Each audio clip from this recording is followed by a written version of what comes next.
Hi, my name is Tim Perry. I started my basketball career off in high school. I was a late bloomer. I started playing basketball in the 11th grade. After that, ended up getting a scholarship to go to Temple University. Nice pass to Perry from Evans. I grew up right across from the park. So we had basketball courts there, and we went to the park, and the whole community came and saw John Chaney, and that's all that she wrote. My mom and dad just persuaded me to go there, no matter what other coaches I talked about. They were like, no, you're going to Temple. I didn't know it until my freshman year. Every time we played this Big Five school, everybody in the locker room, they were like hyped like it was a championship game because they know everybody on the other team. Because anybody from Philadelphia area or the PA area, that's where they want to bounce up in the game. And I think that year I was second in the nation in block shots behind Dave Robinson. Blocked by Perry. My senior year, we were number one through the whole season. We made it to the Elite Eight, and we got knocked out by Duke. What propelled my stock was I went to Orlando tournament at the NBA trials or whatever, and I ended up getting MVP. I think I averaged about 28 points a game. And the style of play they played was running gun style. That was more me. I was the 7th pick of the draft.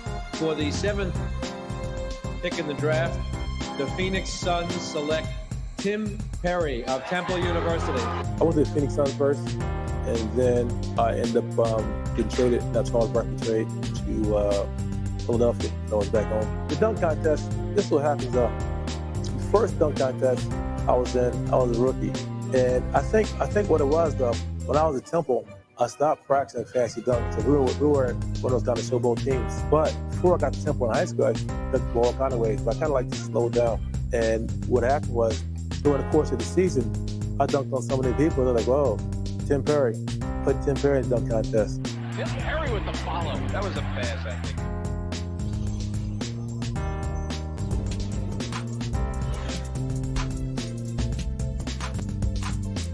You are now entering into the TLV Sports Talk Show broadcast. Taking life's vision, where we talk sports, we talk life, we make you visible with your main man, Randy B. Now join us in the chat room.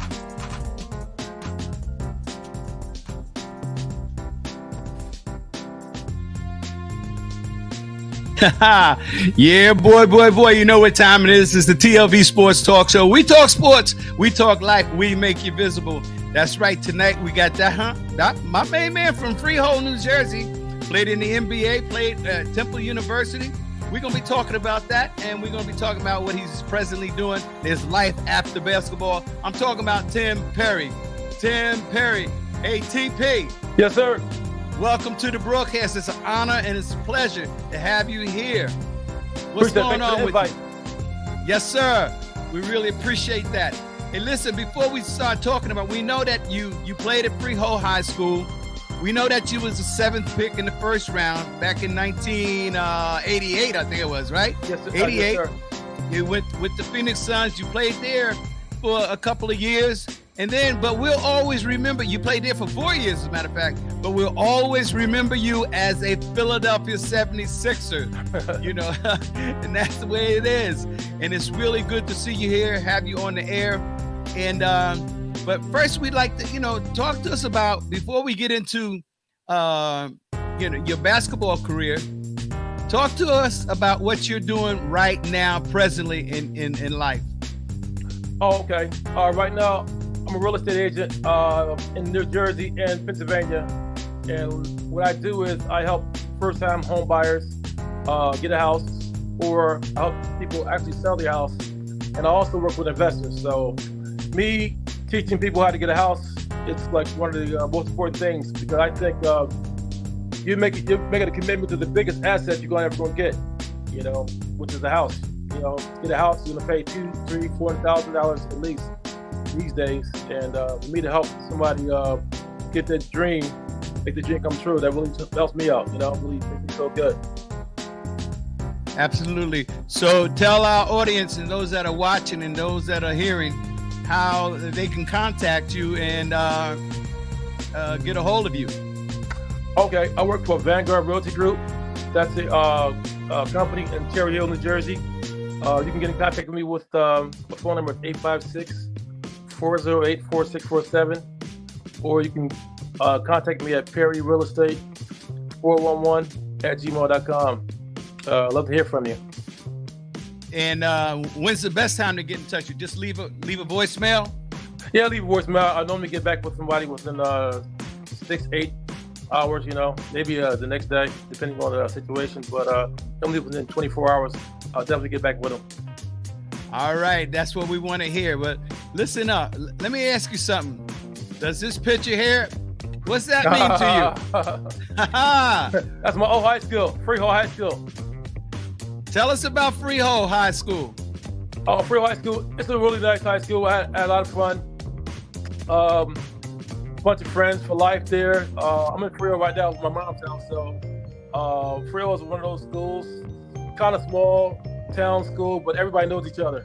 And everybody gets along. So it was really, really had a lot of fun. Great memory, though. Yeah, cool like that. So you played at Freehold High School? Uh-huh. And then as the clips said in the clip, Mr. Coach John Chaney came after you. And let me ask you this. Who are these guys up here? That's my teammates and my homies. My brothers for life right there. Yeah, my brothers so for who's life. This guy right here, number 24? Number 24? That's my guy named Derek Brantley. He's from Willingboro, New Jersey. He played behind me. And it's funny because Derek, if he wasn't at Temple, he could have started at any team in Atlantic 10 that we played. Any team. He could have started. But he sacrificed. Really brilliant guy, very smart. Like AB student. Derek didn't mess around in the books either. Really nice guy. And who's this number 21 sitting here next to Coach Chaney? 21? I was Mark Macon. Mark was our first blue chip player that we ever had. And we knew it was because Coach told me don't buy me anything. Coach Chaney said, listen, we're going to get investigated. Getting this boy, if we do get this boy, do not buy this boy anything. Let him eat in the cafeteria. Because Mark Macon is one of those kind of guys, he could have went to any school in the country. Duke, North Carolina, Kentucky, everybody wanted him. And somehow we ended up getting Mark, So one thing about Mark, though, he loved Coach Chaney. He loved his philosophy. He loved everything about him. So he chose the school and Coach Chaney. So that's what happened. Cool like that. Well, how about this here? How about this right here? Oh, one of my block shots. Yeah, block shots. and that's at Temple, right? Yeah, you know what, though? That's one thing I did well, though. I knew I was a good shot blocker. I really didn't know it until I was in high school. One time I like 2 games, I blocked about 14 shots. And they're like, man, you're a great shot blocker. I said, I am? Because really, I'm a late bloomer, so really, I didn't really understand what I was doing, I just saw guys come to the hoop and try to block everything. Well, at 6'9", you certainly didn't jump like the regular 6'9", because we saw that you was in the dunk contest. Aren't you one of the very few people that ever dunked on Shaquille O'Neal? Yes, I did. Yep, I got Shaq. And the only way I got Shaq, I think he didn't really know how fast I jumped. Because really, I can jump pretty high, but I'm also a pretty quick jumper. And somebody like similar to like Sean Marion, but not as quick, But I'm 6'9", so I think Shaq was the rookie then, and I think the ball came off the rebound, whatever, or somebody passed the ball, and he tried to block my dunk, and I just went up and dunked on him, though. I didn't think nothing of it, though, because when I dunk on people, I never talk trash. I don't do any shaking, you know what I mean? I'll just dunk on you. And my thing is, I dunked on almost most of the big guys in the NBA, and my problem was, back in the day, the NBA was like really, really rough, So I wasn't celebrating, because I'm a small forward / power forward. So I'm not celebrating. I'm not one of those big guys. And back in the day, they would foul you hard. But my man Kevin Johnson, with all the trash talking for me, I'm like, Kevin, man, do me a favor, man. Do me a favor. Don't say anything, man. You know what I mean? Because I got to pray against these guys. Kevin Johnson, I don't know if he still is. He was the mayor up in California. Sacramento. Yes, Sacramento, right? Sacramento for a while. Yeah, beautiful guy, beautiful soul, really, really smart. He's in the politics for a while, and I think now he has a restaurant in somewhere in California, like in LA. He has a restaurant in LA. My little nephew just went there last week. So he talked junk. Actually, I didn't think he was that kind of guy. Really? Yeah, he talks junk. He talks junk because it's funny though. One thing about Magic Johnson, it's really hard to get on his skin. And Kevin said something to Magic one time, and Magic and Kevin started going at it. And usually those two guys, you never see those guys. So those guys are pretty, both of them are pretty composed. And Kevin and Magic got into about to get in a fight one time. I was like, whoa. It was funny though. Kevin does pop trash sometimes. Well, I saw Kevin Johnson when he first came in the league. He was really giving Mo Cheeks.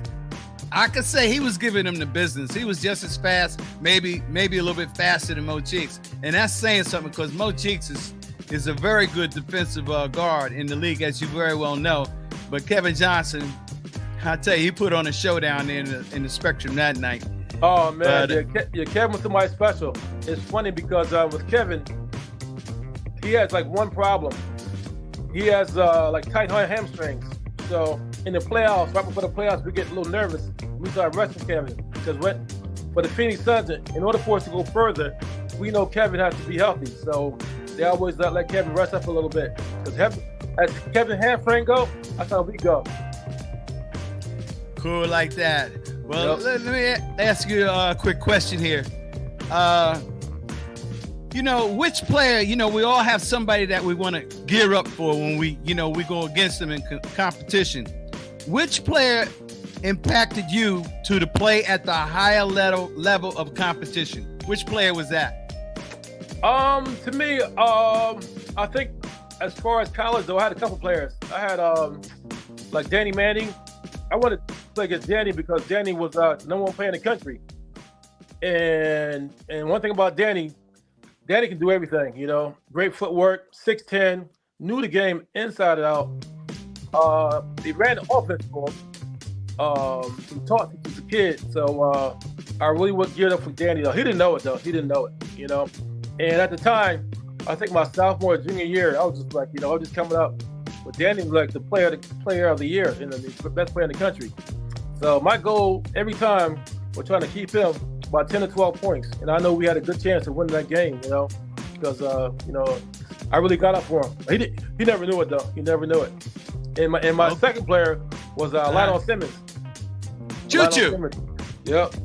L-Train. A.K.A. L-Train, because L-Train is one of them kind of guys, you kind of wonder how he's so effective. I mean, he's a good athlete, not a great athlete. And I remember playing against him, and I can never speed him up. Because usually, since I'm a shot blocker, I wait to speed somebody up, wait for them to make a mistake or rush and make a mistake. And he never does. I'm like, man, this guy's, man, So before the game, I remember thinking about them two guys all game before the game. Usually, I don't really do that, though, I don't think about the guys for the game. If they like not big scores or something like that. But those are the guys that impact guys on the team. So if I can do a good job with them, we have a great chance of winning the game. And plus, I can get a little more stats, a little more repetition, recognition on that though too. I know Lionel Simmons, he scored one of the few players who scored 3,000 points in college. Yeah, we remember the L Train. We called him Choo Choo in the Baker League. Oh, really? And I remember the last game I saw him play against New Jersey team, and actually they won that game in the Baker League. Oh, really? Randy Woods and Lionel Simmons was on the same. Yeah, and they were on the same squad.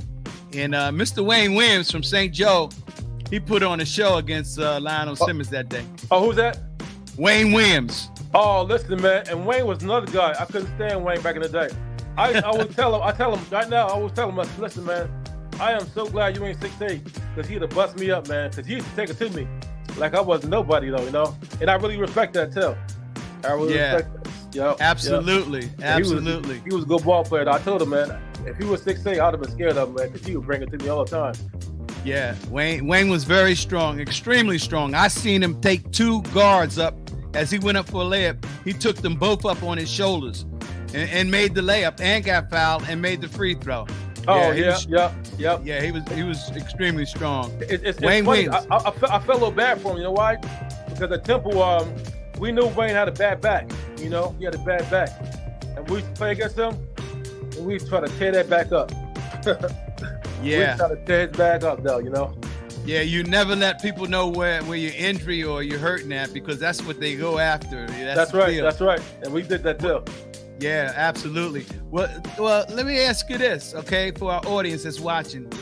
When you played anywhere, home or away, whether it was Temple or the NBA, first tell us about Temple. Where would you prefer to play, away or at home? Majority of the time, we didn't play at home. At Temple University, the gym was like so it was so confined. So we kind of on top of each other. Every game was a sellout. You know, the student body was going crazy, and I think out of the 4 years, we only lost like one game. You know, so that was our house. So we kind of like took it personal. I think we lost against West Virginia, and generally, like Coach Chaney would get mad about the shot and won't keep it on the floor. And every once in a while, I would just block a shot so hard just for the crowd, just get the crowd for the game. You know, in the beginning when I was like a freshman or sophomore, I would do that. But we would come though. Man, you gotta go back. Sorry about that. That's okay. Yeah, yeah. As far as that, yeah, I love playing Temple. Well, let me before you tell us about the NBA, whether you rather play away or at home, what was it like to playing for the great John Chaney, who was a very physical basketball player himself back in the day? Oh, playing for Coach, one thing you got to do, you got to be strong mentally and strong physically, though. You know, he didn't like no cream puffs. You know, I mean, you couldn't play for him because he was like mentally, he's all on you. You know, even your senior year, your freshman year to your senior year. I mean, my senior year, he was still getting on me, and I was like, I know I was like a first rounder, you know, and he was acting like I was just a regular player. Which I didn't mind anyway. But he really gets on you though, and he's very detail oriented. You know, he trying to when he's trying to teach you the basketball game, he tries to take the athleticism out of it, you know, and trying to teach you the game as a whole. And I think when I went to the NBA, that really helped me out because I can just read things and play on that too. It really laid a good foundation. He laid a good foundation, and he gave me a good mentor. I had a teammate named Granger Hall, and he played ahead of me. He was 6'8", and he was tough. He was the same way too. He was tough on the court and tough off the court. Even though he was stubborn, he was tough, and I think that's the reason why Coach did it, because he was disciplined. Plus, he was regimented though, you know. And Coach wanted me to follow his way, as for the same thing as being regimented. Well, did you embrace those early morning 6 o'clock practices? 6 o'clock in the morning? You know what, though? As far as me, though, I really didn't mind 6 o'clock practice. You know why? Because no matter how much John Chaney would sit there and yell at us, we know we had to go to class at 8 o'clock.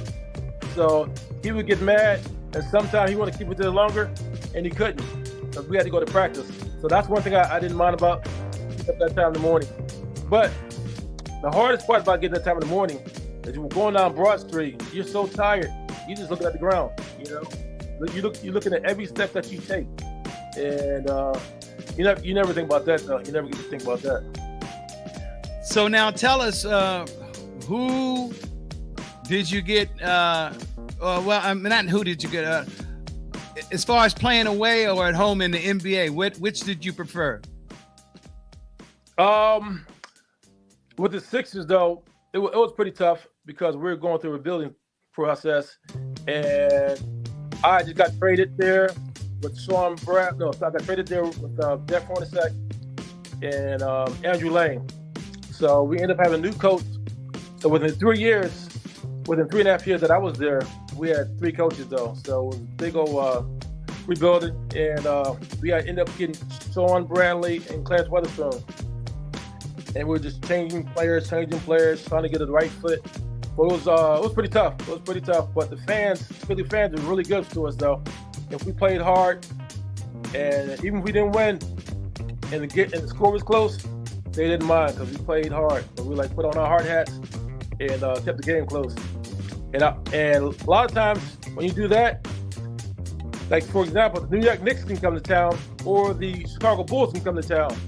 And the Sixers fans who came to the roof for the Bulls and the Knicks, they would root for us, you know, and we would try to get a win right there because we know we couldn't go to Chicago to get a win or New York to get a win, so we had to beat them in our own gym. So that was our biggest thing. So I really liked them, and I think the fans gave me a break because I'm a hometown guy. I'm a Temple guy, so I got a special pass.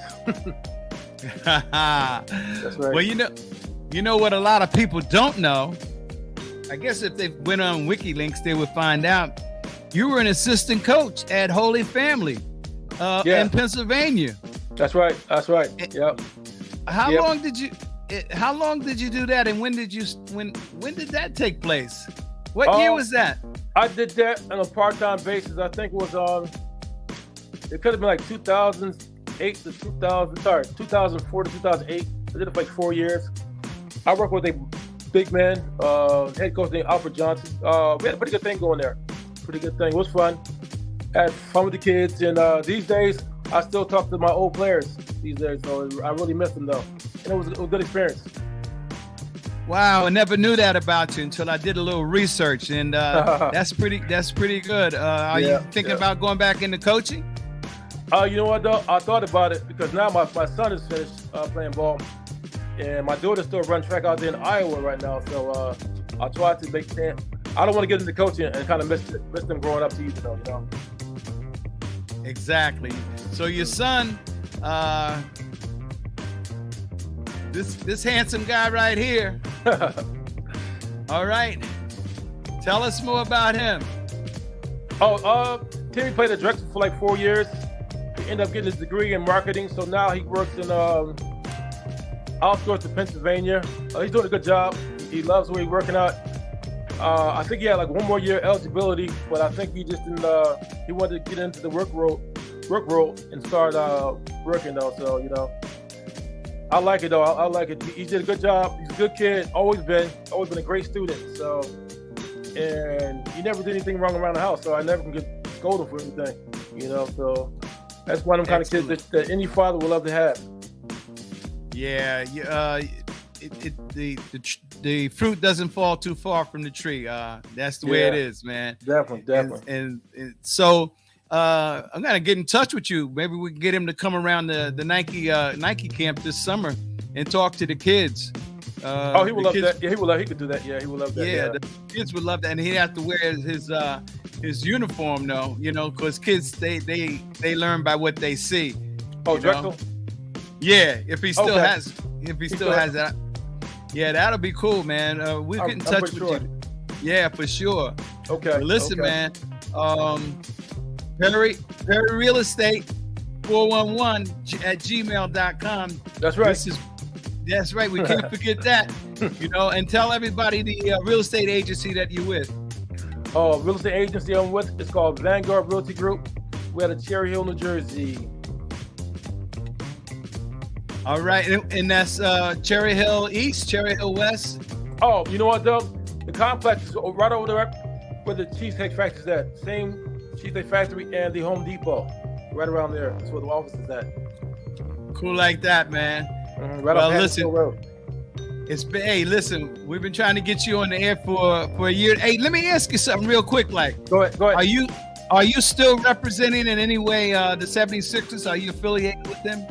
Yes, I do. I still work for the Sixers. I do basketball camps for the Sixers in the summertime. Really all year round, really though. I do the tri-state. I do Delaware, New Jersey, and Pennsylvania. So I've been with them for the past 25, 30 years. You know, I think they kept me aboard because every time I did a camp back in the day, I was never late. You know, I was always prompt. And when somebody wouldn't show up, they would always call me to fill in, and I would fill in to them for it. So they always. That says a lot about your character. That you're faithful, you're loyal, and you're on time. On time, got to be on time. If you're not on time, you're late. And the best way to be on time is to be early.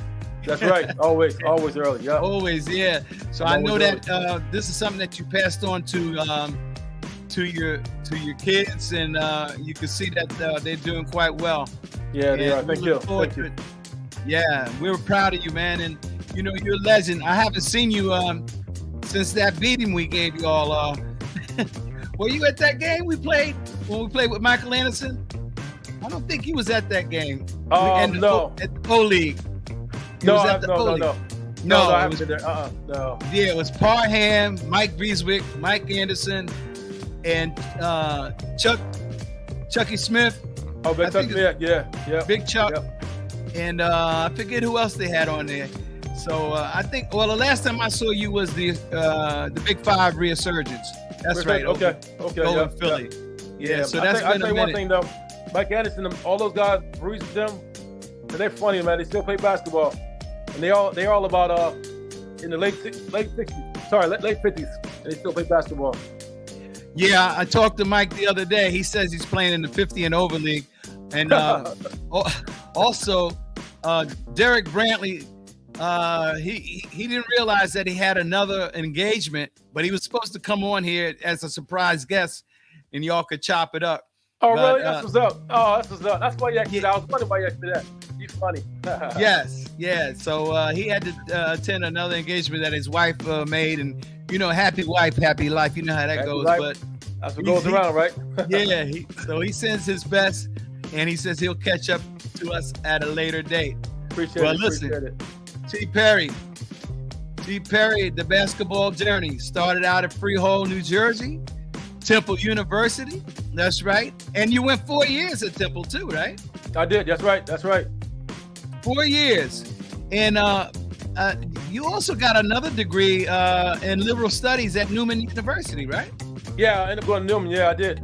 Well, what happened was I didn't graduate from Temple. I ended up graduating from Newman like later on though.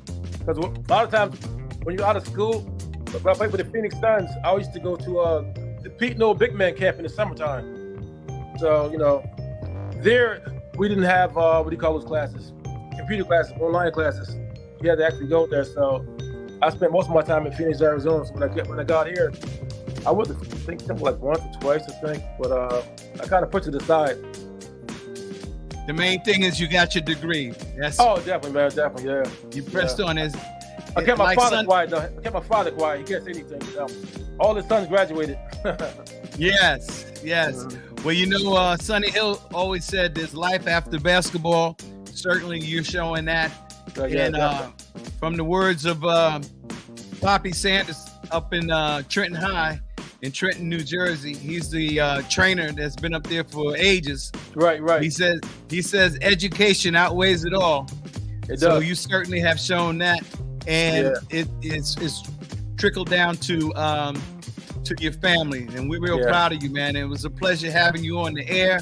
Thank you, man. Appreciate it. Tim Perry, the basketball journey. Don't get it twisted. Don't forget Perry Real Estate 411@gmail.com. That's right. Say it again. Perry Real Estate 411@gmail.com. You looking for a home? I tell you, looking for a condo, looking for a townhouse, looking to have something of your very own, Tim Perry is the man to see. He'll get you in there, and he'll do the best to get you at a low rate too. That's right. So, but you got to qualify. You got to qualify. That's a big part of it. So in the meantime, in between time, thanks again, Tim, for coming on the air. This has been Randy B, your main man right here.